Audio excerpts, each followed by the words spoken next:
just who is going to be the president of the United States on January 20th. It's sure not going to be Donald Trump. He's too gassed. He's too fatigued. He's too disinterested to be, as he's pushing 80, the president of the United States. Is it going to be a combination, an office of the presidency led by Elon Musk about all things financial markets and foreign policy, RFK Jr. about all things domestic policy, except for oil and gas, Susie Wiles as the chief of staff, cleaning up on aisle fascism for all the things that bored Donald Trump? And in addition to that, is it going to be JD Vance as a co-president who is showcased for at least the first 2 years in order for Donald Trump to actually leave the job after a crushing defeat, we hope, at the midterms, turn it over to JD Vance so he can get an actual pardon from a president on the way out the door. I explore all of that right here on the MeidasTouch Network and on Legal AF. It's time to take out the flashlight, the microscope, take a close look at Donald Trump and what he's doing. And I can't think of a better place to do it than with you right here on the MeidasTouch Network and on Legal AF. Lawrence O'Donnell had a good posit last night, but I want to take it one step further. He said, who's going to be the real president here? Donald Trump has spent all of his time hollowing out all of the institutions, all of the cabinet positions, all of the departments, and will do the exact same thing because he said he's going to under Project 2025 when he comes into office. Donald Trump has no enthusiasm or interest in the job of the presidency whatsoever. We know that because in 2016 to 2020, from all the memoirs that were written, from all the people who testified against him and all the criminal cases, and for the Jan 6 committee, and all of his chiefs of staff have said Donald Trump has the attention span of a fruit fly. And he had no interest in the presidential briefing book. He would get bored halfway through, start doodling in it or ripping up pages of it and throwing it in his garbage can. And his staff and his aides would have to scramble to tape it back up because it was a presidential record. He'd walk out, head to the nearest golf course. And now we got something else there. Donald Trump knowing he's a lame duck president almost upon his arrival, especially when the Democratic attorney generals and states swarm in to pin down his worst policies in federal court, going for nationwide blocks. He's going to get bored very, very quickly. What he really wants to do is, while he's in the White House, continue to run his businesses and continue to run. He's not going to put them in a blind trust. If anybody thinks you're going to put him in a blind trust, I've got an edible for you. Okay? He's going to continue to run his businesses, Truth Social, the Trump Organization, making deals, violating the emoluments clause of the U.S. Constitution, lining his pockets because he knows he's a short timer. His time horizon is very short. The only reason he ran for president, the only reason, was not to serve the American people. It was to avoid jail time in federal jail. That's it. So having come in now and obtained what he wanted, which is ability to try to self-pardon, he can now play more golf, run his businesses, and turn over the levers of power to other people. That's the theory, that he's just going to delegate. Because when you hear him describe these other people and what they're going to do, what's left for him to do? Nothing. So let's take it one at a time. RFK Jr. RFK Jr. apparently is going to be given a complete remit to run most of Donald Trump's domestic policy. When you voted for Donald Trump, you voted for RFK Jr. to be your domestic president. He's going to do everything related to health and human services. I don't care what the transition team is saying behind the scenes, that he will never get anywhere close to health and human services. That's bullshit. He's going to be running health and human services. He's going to be eliminating and hollowing out the Food and Drug Administration, the Education Department, everything related to benefits. And if he doesn't do it, the other co-president, the other actual president, and Elon Musk will. Let's stay on RFK Jr. for a minute. He's the anti-vaxxer. He's the guy that used to be an environmental lawyer in his prior life, but that's gone. The only thing that Donald Trump has said at press conferences recently, and I mean recently, about RFK Jr.'s role is that Bobby can run wild. Literally, he said, Bobby can run wild. Bobby just needs to stay away from the liquid gold, which is the oil and gas policy, because Donald Trump sold himself out and the American policy to oil and gas oligarchs. And so Donald Trump's going to be the concierge president for the oil and gas industry. Okay? That leaves everything else under the remit of this free radical running around the government, making policy we don't want at the RFK Jr. level. So Donald Trump, one of his bosses now, RFK Jr. Let's look at his boss on the financial markets and foreign policy side. That's Elon Musk. Elon Musk, who's going to be given some sort of cabinet level position of government efficiency expert, right? What he's really going to do is control the purse strings, help create the budget. These are all the things the president's supposed to be doing. Everything I just described on the RFK Jr. side is everything the president is supposed to be doing. Everything on the Elon Musk forming the budget, right? Cutting the budget, finding quote unquote waste. That's a presidential function, you don't delegate and outsource that, but he's going to. So we have President Elon Musk. He can never be president. He wasn't natural born. He was born in South Africa, but he's going to be effectively the president of all things foreign policy. Elon Musk is going to handpick the Secretary of State and the State Department and all the civil servants, the Department of Defense and all the civil servants, because his business interests are tied to the military-industrial complex. He wants his satellites to be controlled by him. He decides where to put them, what governments that he's going to favor, which wars he's going to support, what lights he's going to turn on and off with his satellites. He doesn't want to be told what to do by the Secretary of State or the Secretary of Defense, so he's going to handpick them. They're going to have a boss. Their boss is not named the Commander-in-Chief of the United States under the Constitution. The boss for the Secretary of Defense, whoever that's going to be, whatever meat puppet, is Elon Musk. Same for the Secretary of State.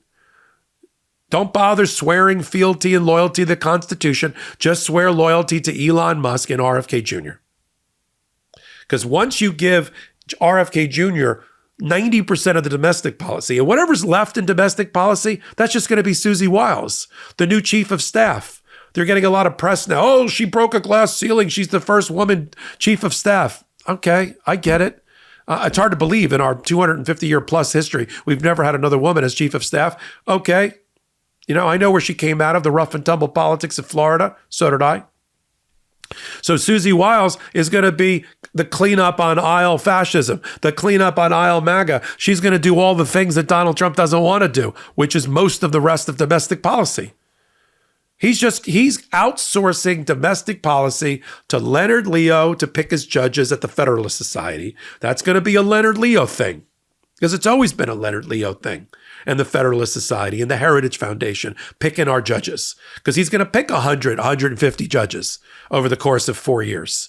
And so Leonard Leo will be responsible for that, another co-president. So once you give judges over and delegate that to the Federalist Society and the Heritage Foundation, you give domestic policy, except for oil and gas, and energy policy over to RFK Jr. You let Susie Wiles clean up the rest as the chief of staff for as long as she lasts. Every one of his chief of staffs lasted about a year or less. He had 4 of them the last time around. Good luck, President Susie Wiles. So you have that going on. You've got the run wild RFK Jr. comments. Just stay away from liquid gold, Donald Trump said. That's for me. I'll be in charge, the concierge president for oil and gas industry with a direct hotline to my office. Elon Musk, he's going to take care of all financial markets in addition to foreign policy. They're all going to answer to him. Secretary of Treasury, Secretary of Commerce, the Securities and Exchange Commission. He's been trying to gut and get rid of that since they've been a thorn in his side because he's a public company or was a public company under Tesla. So the Securities and Exchange Commission, meat puppet. The commodities and futures, the CFTC, meat puppet. The FTC, the Federal Trade Commission, meat puppet. Heading those, right? The antitrust division of the Department of Justice, meat puppet. He doesn't want antitrust. He doesn't want monopolies to be broken up. He wants to make a world monopoly. And he's going to be rewarded for taking the job. Just so you think, well, Elon Musk has a lot on his plate. He may not take the job. He's going to take the job because he's going to get a tax break for taking the job. When he sells off his assets that he doesn't care about, or more of his Twitter stock, his X stock or Tesla stock, he's going to get a tax break. It's already built in to our laws. So that's an incentive for him to do that. And he wants to control foreign and military policy because he's got the weaponry. He's got the military technology. We've basically outsourced our entire rocket program from NASA to Elon Musk to begin with. His company currently has, Elon Musk has 17 contracts worth $3 billion now with the Biden administration. Can you imagine what that? Just double that number, triple that number under a Trump administration to Elon Musk, right? He's not going to put anything in a blind trust either. He's going to leave it to the Democrats and attorney generals and public interest groups to bring these cases into court, to force their hand, to make them divest, to make them not have that much control. So President Elon Musk, he's also going to be the president of cryptocurrency. He's going to get the Securities and Exchange Commission. Elon Musk is out of cryptocurrency regulation, leaving it to the average investor to get crushed. He's going to require, because Donald Trump now works for Elon Musk, he's going to require Donald Trump to create a cryptocurrency strategic reserve of billions of dollars to benefit Elon Musk's cryptocurrency holdings and Donald Trump's cryptocurrency company. Right? So he's going to manipulate the market that way as well. So financial markets, cryptocurrency, foreign policy, Secretary of State and Secretary of Defense all answering to Elon Musk. We've got Robert F. Kennedy Jr., all domestic policy except for oil and gas. Susie Wiles, cleanup all around it, all things Donald Trump doesn't want to do, doesn't want to read, doesn't want to listen to, doesn't want to be briefed on, wants to play golf, wants to run his businesses from the White House, to have a big, fat, giant nest egg developed for him and his family on the way out, just the way they did leaving the last term, where Ivanka and Jared and the family took $600 million they made on the way out of the White House.